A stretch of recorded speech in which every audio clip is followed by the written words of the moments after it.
If you walk into my grandmother's house today, the first thing you would see are two walls full of family photos. On the right are photos of me and my cousins as we were but babies, chronologically ordered in an array in which we were born. On the other side are photos of my father, Terry, and his twin brother, Perry, and three of my uncles. Along them are photos of aunts and uncles, great cousins, nephews, as well as pictures of my great grandparents. There's a sense of complexity that such pictures bring to them, the complexity that family can only provide. Maybe you are like me, you know a bit about the family complexities that exist. Complexities which are, some are fine and good, others leave much to be desired.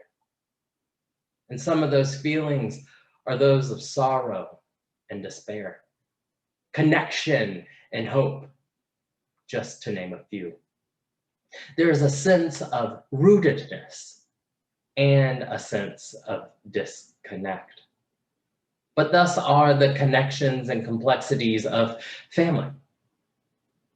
Here in this time, as autumn now begins to present notes of winter, as many of the leaves have begun to fall, and there's an occasional hint of burning wood in the air, we enter into the season in which many cultures here upon the land that is now North America and cultures around the world begin to intentionally and overtly honor their ancestors. Honor them with prayers and libations, sweets and parades, all observances by which that honor the complexity of family. Yet here in the United States, by and large, you don't see much of these family celebrations. As the Reverend Peter Morales, former president of the Unitarian Universalist Association, once said, while we dwellers in a technological age are connected to the World Wide Web, cellular phones and cable TV, traditional cultures with their mediums and ghosts and reincarnations have understood intuitively something we're repressed, that the dead don't die. They live on. They live on. They live on in the antiques that we might covet. They live on in the actions that we swear we will not perpetuate with our children and descendants. They live on in our hopes for humanity and the ways we engage our democracy. They live on in how we are able to imagine in a wide and vast way, a better world not just for ourselves and for our immediate circles, but for the great wide web of creation. However, this imagining, dare I say, this remembering of our ancestors, of those who came before us, is not easy due to its innate complexity. Dare I say shame to some regard that exists within many of our familial lineages. But as the old saying goes, we must tell the truth and shame the devil. Meaning we must be willing to talk about those complexities, for there is power in doing so. There is power in telling the truth. There is power in telling the truth about our peoples and their experiences, about their triumphs and their shortcomings, about their hopes and dreams and fears and nightmares. There is truth in sharing about our lived experiences and the why and the how of our own lives. And there's power in naming how our lives are connected to the lives of those who came before us, and they for those who came before them, and so on and so on. And it is in this truth that we too must be honest in naming and how our actions, consciously and unconsciously, will shape who will come after us, whether they be descendants of blood, spirit, or tradition. Part of this truth is naming the hurt that exists within our own bodies, within our own experiences, within our own lineages, within our own communities. Sometimes this harm exists in a more magnitude way that exceeds just a moment, but in fact become a story, a narrative, a trauma. The thing about trauma is that it pulls us to shadowy places within ourselves, especially when it comes to systemically rooted trauma vis-a-vis oppression.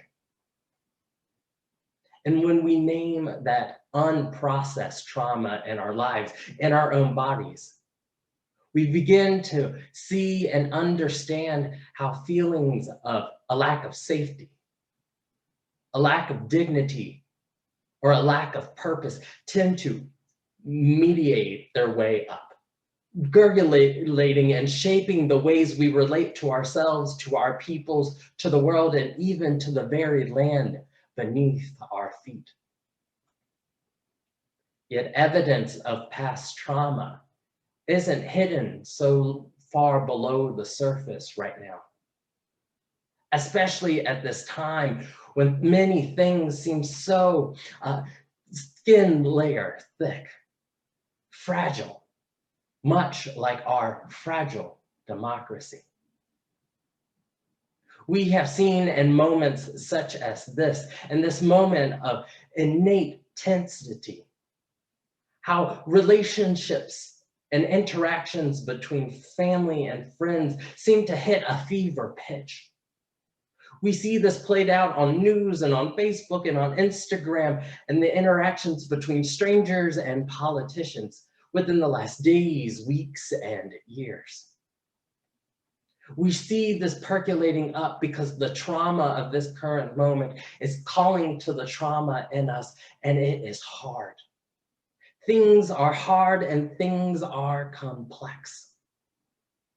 And yet we find ourselves in this moment, days before the election.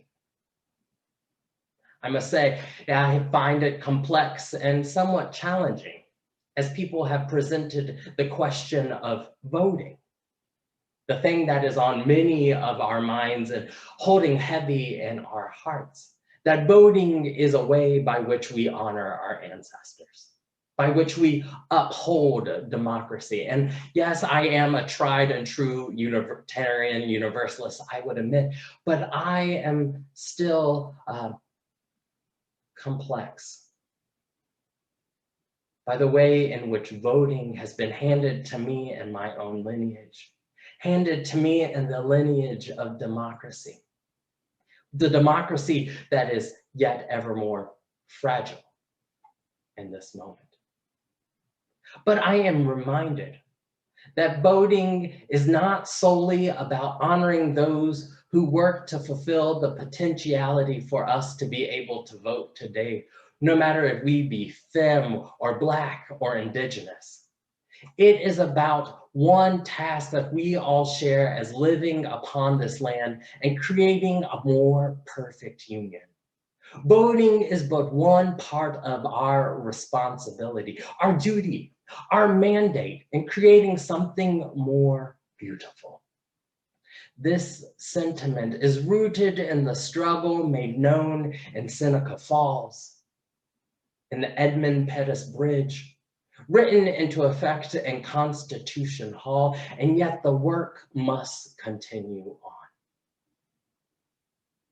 Because there is the truth that the lessons of the past present wisdom for today and hope for the future. There is good news in the very real possibility of healing at any moment. There is good news that we ourselves can work towards becoming good ancestors today. And this healing occurs through bringing ourselves into ourselves, bringing our communities into themselves through acts of transformation rooted in truth-telling, rooted in accountability, rooted in reorienting and moving forward in different ways. Healing as it addresses trauma, healing as it addresses the reality of the complexity of our ancestors, is about bringing into ourselves and our people the wholeness of ourselves. Because in healing, we find liberation. Because the reality is that healing and liberation go hand in hand.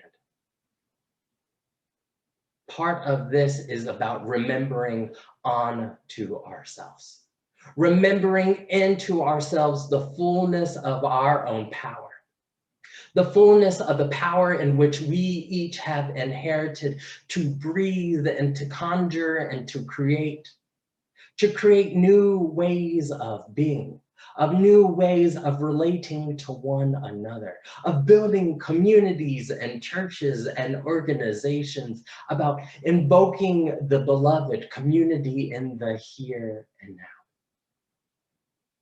As the theologian and leader James Luther Adam once said, the creation of justice and community requires the organization of power.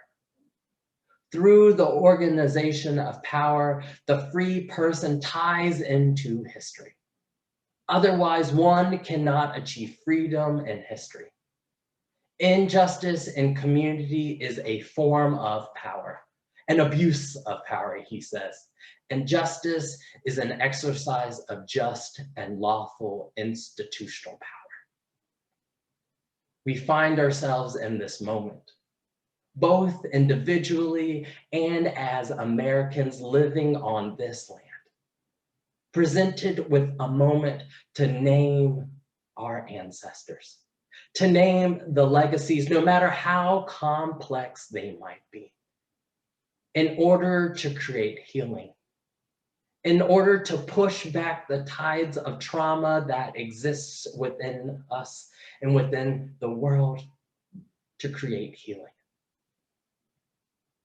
For the truth is, we hold the steering wheel of history collectively. We have the ability to make a choice in the here and now. Will we move into what comes next, downtrodden and disheartened?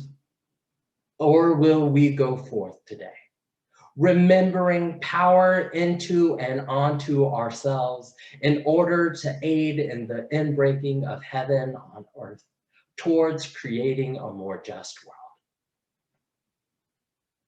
For I know there is the possibility of healing.